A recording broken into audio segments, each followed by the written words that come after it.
Aduh, saya mau pesan sajalah kepada semua warga negara Indonesia dari Sabang sampai Merauke, cintailah budayanya masing-masing. Jangan sampai kita keluar dari budaya, karena dengan adanya budaya itu bisa membentengi diri kita dari terorisme, dari tindakan jahat, dari tindakan korupsi. Karena budaya kita khususnya Jawa Barat, sili asa, sili asi, sili asuh. Begitu dari si Cepot. Terima kasih, hatur nuhun.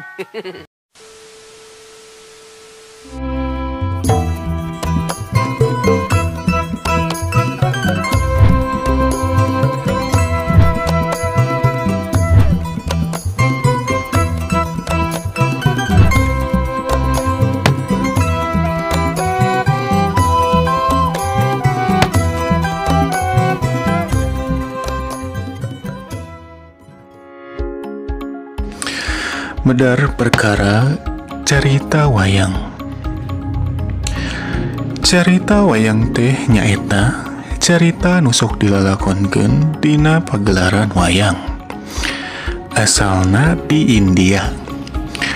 Kalawan sumberna tina Ramayana karya Walmiki jeung Mahabharata karya Wyasa. Nurutkeun Kamus Danadibrata, wayang teh asal kecapna tina bayang atau kalangkang. Hartina, walakon wang-wangan adeg pangadegna jelema, boh lahir boh batina, diwujudkeun ku peta-peta wayang jeung dilalakonkeun ku dalang bari dipirig ku gamelan. Carita wayang asalna ti India, asup ka urang bareng jeung asupna agama Hindu. Ku para wali dipake media pikeun nyebarkeun agama Islam. Di Tatar Sunda, wayang mimitina sumebarna sacara lisan, laju ditarulis dina naskah kuno jeung wawacan. Mimiti aya pagelaran wayang kulit, pangaruh ti Jawa, tuluy urang Sunda nyiptakeun wayang golek. Nu populer tur pada mikaresep napikeun ka kiwari. Rupa-rupa carita wayang jeung pagelaranana terus mekar boh wangun wayangna boh pagelaranana. Upamana wae wayang golek nyaritakeun lalakon Mahabharata jeung Ramayana. Wayang cepak nyaritakeun lalakon Amir Hamzah di tanah Arab. Wayang kilitik nyaritakeun lalakon Prabu Damarwulan jeung Menak Jingga. Wayang Potehi nyaritakeun lalakon ti negeri Cina, sarta wayang Suluh nyaritakeun lalakon sajarah Indonesia pikeun penyuluhan.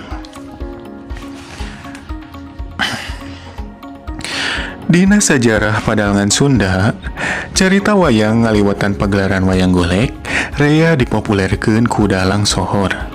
Di antarana Parta Suwanda nu mimiti nyiptakeun wayang golek modern. Abeng Sunaria naratas dinasti Giriharja nu ngalahirkeun dalang-dalang sohor. Cecep Supriyadi, Ade Kosasih Sunaria, Dede Amung Sutaria, Asep Sunandar Sunaria kacatet minangka dalang pangsohorna nepi ka mancanegara. Sumber carita wayang.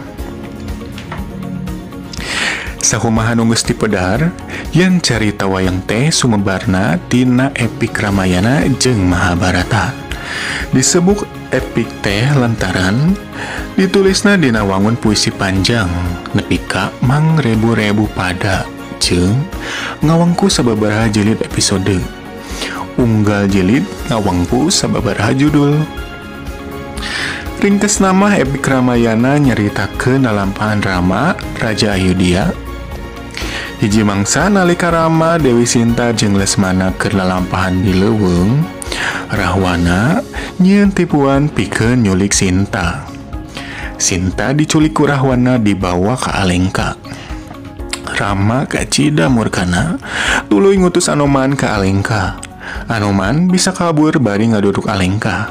Kusabab Rahwana keukeuh embung mulangkeun Sinta, antukna Rama nyerang ka Alengka dibantuan ku pasukan Wanara ti Kiskenda. Kabeh pangagung Alengka palastra kasup Rahwana. Ari Mahabharata mah nyeritakeun Baratayuda, artina perang Brata atawa Barata. Perang sadulur antara Tereh Brata nyaeta Pandawa jeung Kurawa. Perang teh lantara marebutkeun tahta kerajaan Astinapura warisan ti luluhurna. Pandawa teh putra Pandu Dewanata, Rai Prabu Destarata. Ari Kurawa mah para putra Destarata ti Dewi Gandari. Nalika Prabu Pandu pupus palaputrana teh can sawawa. Tahta kerajaan dicepeng ku Prabu Destarata. Tapi nalika putri Pandu geus sawawa, kerajaan teh kalah dipasrahkeun ka anakna Prabu Destarata nyaeta Duryudana. Palaputrana Pandu terusan dilicikan tapi kudu hirup katalangsara di leuweung. Sabada hidup di leuweung, Pandawa balik deui ka Astinapura. Rek menta sabagian negara seperti anu dijanjikeun ku Duryudana. Tapi Duryudana jalir janji. Nu antukna lumangsung perang sadulur di Kurusetra. Balad Pandawa dibantuan ku Batara Kresna, balad Kurawa eleh nepi ka tumpurna. Antukna Prabu Yudhistira mimpin kerajaan Astinapura. Dina epik Ramayana anu nyekel keadilan teh Batara Rama, ari nu murkana Prabu Rahwana. Sedengkeun dina Mahabharata anu nyepeng keadilan nyaeta Pandawa seperti Yudhistira, Bima, Arjuna, Nakula jeung Sadewa.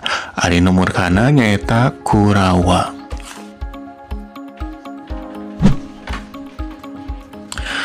Paham unsur carita wayang.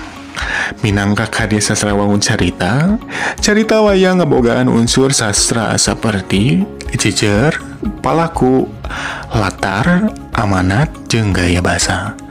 Jeung unsur di luar sastra, asal-usul cara sumebarna, cara midangkeunana, kalungguhan dina masyarakatna, jeung ajen moral dina kahirupan. Sangkan leuwih genre, hayu urang pedar ngeunaan unsur carita wayang. Hiji, jejer. Jejer teh inti carita ti awal nepikeun ka akhir. Dina carita wayang, lian ti jejer utama nyaeta kesatian cinta Ramayana jeung kasarakahan kakawasan Mahabharata, rea oge jejer dina unggal sempalan caritana. 2.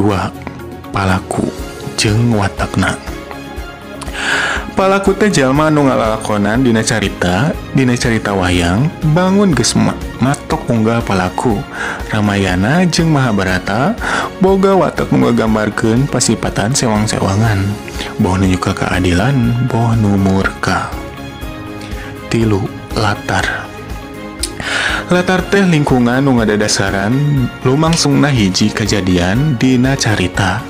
Latar dibagi jadi 3, nyaeta latar tempat, latar waktu, jeung latar suasana. 4. Galur. Galur teh runtuyan kajadian nu lumangsungna ti awal nepikeun ka akhir. Galur carita wayang kaasup kana galur maju. Lamun dina basa Sunda mah disebut galur merele. 5. Nangtukeun puseur sawangan. Puseur sawangan teh tilikan carita. Puseur sawangan dina carita wayang mah pangarang atau dalang sakur nyaritakeun palaku-palaku carita. Sok disebut oge gaya ngadalang. 6. Nangtukeun amanat. Amanat teh pesen nu hayang ditepikeun ku pangarang ngaliwatan caritana. Dina carita wayang, amanat teh boh nu hade boh nu goreng kagambar dina gemblengna carita.